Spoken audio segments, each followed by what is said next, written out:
नमस्कार दोस्तों, मैं अमृता फिर से हाजिर हूँ आपके सामने व्याकरण खंड 3 लेकर। इसमें आज हम पढ़ेंगे वर्तनी। आशा है आप सब लोगों को पसंद आएगा। तो आइए शुरू करते हैं आज का वीडियो और देखते हैं वर्तनी में क्या है। वर्तनी क्या होता है यह देख लेते हैं। लिखने की रीति को वर्तनी कहते हैं, अर्थात हम किस प्रकार लिखते हैं, हम जिस प्रकार लिखते हैं उसे वर्तनी या अक्षरी कहते हैं। इसे हिज्जे भी कहा जाता है, अर्थात लिखते हैं तो एक एक वर्ण लिखते हैं, एक एक वर्ण को जोड़ते हुए फिर उसको पढ़ते हैं, इसलिए इसे हिज्जे भी कहा जाता है। वर्तनी का सीधा संबंध भाषागत ध्वनियों के उच्चारण से होता है। वर्तनी का सीधा संबंध भाषागत ध्वनि के उच्चारण करने से होता है। हिंदी में जो बोला जाता है वही लिखा जाता है। हिंदी वर्तनी में जो बोला जाता है वही लिखा भी जाता है। व्याकरण संबंधी ज्ञान की कमी के कारण उच्चारण में अशुद्धियाँ आ जाती है। जिसको व्याकरण संबंधी ज्ञान नहीं होता है उनके उच्चारण में अशुद्धियाँ भी होती है या आ जाती है। उच्चारणगत त्रुटियों का कारण है उच्चारण स्थल का सही ज्ञान न होना। उच्चारण में जो त्रुटि होती है, गलती होती है, उसका कारण उच्चारण स्थल का सही तरीके से ज्ञान नहीं होना होता है।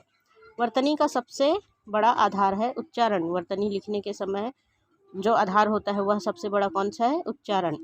लिखने की रीति को क्या कहते हैं? वर्तनी। अभी हमने पढ़ा है। किसी भी भाषा को वर्तनी की एक रूपता स्थिर की जाती है ध्वनियों को सही ढंग से उच्चारित करने के लिए। किसी भी भाषा को एक रूपता में स्थिरता क्यों की जाती है? ध्वनियों को सही ढंग से उच्चारित करने के लिए। वर्तनी का सीधा संबंध है भाषागत ध्वनियों के उच्चारण से। वर्तनी का सीधा संबंध भाषागत ध्वनियों के उच्चारण से होता है।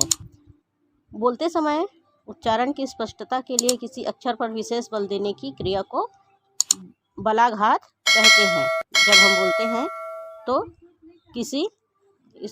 किसी वर्ण को स्पष्टता के अक्षर विशेष एक प्रकार का बल देते हैं, उसे बलाघात कहते हैं।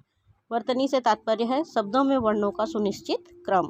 वर्तनी से तात्पर्य है शब्दों में वर्णों का सुनिश्चित ढंग से उसका क्रम होना चाहिए। यहाँ पर कुछ वर्तनी दिए गए हैं, थोड़ा सा देख लेते हैं। अशुद्ध और फिर शुद्ध। कवि में देखो इसमें बड़ी ई की मात्रा लगा हुआ है, जबकि शुद्ध कैसे लिखते हैं? क और छोटी वी की मात्रा कवि।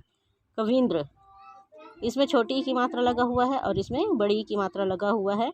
यहाँ बिंदी लगा हुआ है की और यहाँ पर न लिखा गया है। उल्लंघन, उल्लंघन। प्रज्वलित, प्रज्वलित। प्रोज्वल, प्रोज्ज्वल। पुनरुत्थान, पुनरुत्थान। कवियत्री, कवियत्री। उज्ज्वल, उज्ज्वल। ज्योत्सना, ज्योत्सना। उपलक्ष्य, उपलक्ष्य। Pulling, pulling. उतान, उत्थान। यह कुछ शब्द शुद्ध और अशुद्ध रूप में दिए हैं। महत्व, महत्व। तत्व, तत्व। यावत जीवन, यावत जीवन। कालिदास, कालिदास। इसमें ल में बड़ी की मात्रा है, यहाँ पर कालिदास जो शुद्ध लिखा जाता है उसमें छोटी की मात्रा रहती है। विद्यु ज्योति, विद्यु ज्योति। भत्सरना, भत्सरना। भागीरथी, भागीरथी। मैथिली, मैथिली। मैथिली शरण, मैथिली शरण। सरोजिनी, सरोजिनी। अहिल्या, अहिल्या। रविंद्रनाथ, रविंद्रनाथ। इसमें छोटी की मात्रा है, इसमें बड़ी की मात्रा लगाई जाती है। प्रेमचंद, प्रेमचंद्र। इसमें प्रेमचंद्र लिखा है जो कि अशुद्ध है, प्रेमचंद्र जो है शुद्ध है। दवाई, छोटी की लगा है जबकि दवाई में बड़ी लगाया जाता है।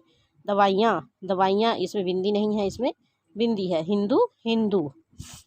तो इस तरह से कुछ वर्तनी हैं जो शुद्ध अशुद्ध रूप में लिखे जाते हैं, जो छोटी छोटी त्रुटियों के साथ हम पकड़ नहीं पाते हैं और उसका उच्चारण गलत तरीके से कर देते हैं। आशा है आप सब लोगों को आज की वर्तनी वाला वीडियो पसंद आया होगा। लाइक सब्सक्राइब करने के साथ आगे ज़रूर भेज दीजिए। आज के लिए इतना ही। धन्यवाद। जय हिंद।